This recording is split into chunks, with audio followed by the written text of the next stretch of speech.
So since you all have identified that bycatch dolphins, or just bycatch in general, is one of the biggest threats to them, so how do you engage? I would imagine it's the local fishermen, or if there's more of a commercial fisherman or industry there, how do you engage them into this conversation? Like, what do they think about all of this? Do they care about the dolphins? Or in your experience, how do you help solve that?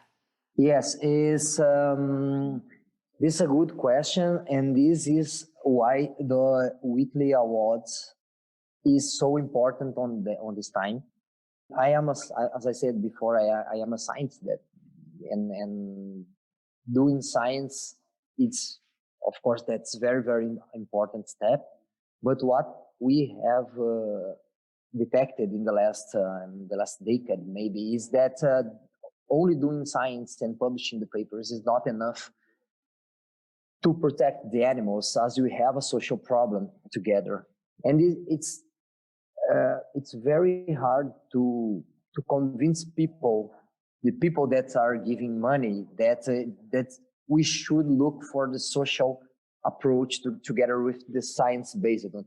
Because the most part of charities or people that are giving money for research, they just give for the research. They do not give for social science together with the research, that the monitoring that we are doing with dolphins. It's normally they do money for do surveys and do more surveys. And this is again why the weekly awards is so important at this time. We have established with all this data that we are collecting for the last 20 years, the Brazilian government has established a protected zone for the bottlenose dolphins here in southern Brazil, where we have the largest population of Lahille's bottlenose dolphins. The fishery was banned from this area, and in 2012, but to start it, like, it's a paper problem. It was approved in 2012, but during 2 years the fishermen should have all the information. So between 2012 and 2014, it was only the process to inform people and So the protected area should be starting on 2014. But since then, we have seen that the protected area is not working. Because the animals is still dying on the protected area. They are fishing in there. The fishermen is still fishing. Of course, that it's not all the fishermen that is not respecting. So what we have today is we have a protected area for the animals, but we have people fishing illegally inside. We have the public power doing enforcement that's not enough, arresting people. So it's a social conflict, and the environmental problem, the conservation problem, persists on the time. And our question was, why this is happening? Why we are failing to protect these animals as we help the protected area established by the federal government, and why they are disrespecting.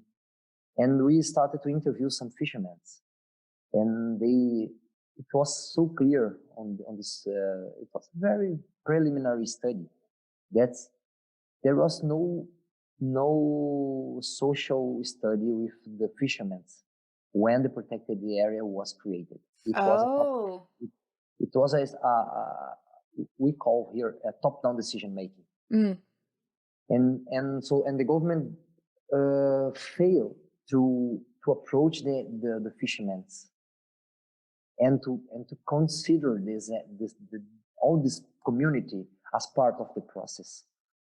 And this is why it's not working. So the weekly award with this project that we approved now, it's the chance to bring people together for the process. One of I would say the general aim of the project is to work to monitor the dolphin population, to see what's going on with the population dynamics. But the most important is We're going to interview the fishermen. So we're going to interview the institutions that are part of this, of the law, to build the laws here. Why, how they are communicated with each other, how they are communicated with the fishermen, and after and identifying the gaps, the communication gaps, and have all the knowledge of the fishermen bring them to the process and making these people part of the decision to find a common solution. This is something that's very hard to do, but the community responded in this preliminary study very well. And why they will contribute. I think that this is your question, and I should place my answer is because they claim to be part of the process, because they feel that they were ignored, and they are very happy to contribute, to be part of the solution. And it's a very, very challenging project, I would say, because it's much easier to work only with dolphins, watching the population dynamics, to analyzing data and writing papers on the office with your door closed. It's much harder, much harder to go outside, to listen people, to identify the gaps, to identify opportunities, to share experience, and then to make all this data together and say, okay, so with this, how can you conserve the population of bottlenose dolphins and other endangered species, and at the same time allow the fishing to fish here, the fisheries to develop as well. And this is very, very challenging. So this is the way we are putting our energy right now.